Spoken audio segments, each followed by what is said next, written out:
আজকে পরিবহন আরে মারে আবারও দৌলদিয়া ঘাটে ঘটে গেল ভয়ঙ্কর দুর্ঘটনা।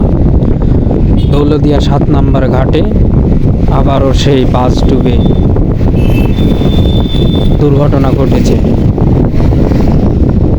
বাসটি ফেরিঘাটের স্টিলের বগি ভেঙে নদীতে পড়ে যায়। এখনো পর্যন্ত জানা যায়নি কতজন নিহত হয়েছে, আহত হয়েছে। তবে আমাদের অসতর্কতার কারণে আমাদের দেশে দিন দিন দুর্ঘটনা বেড়েই চলছে। জানি না এর শেষ কোথায়। কিছুদিন আগেও এরকম সেম ঘটনা ঘটেছিল, তারপরেও মানুষ অসাবধানতা, অসচেতনতার কারণে এরকম প্রতিনিয়ত দুর্ঘটনা ঘটছে।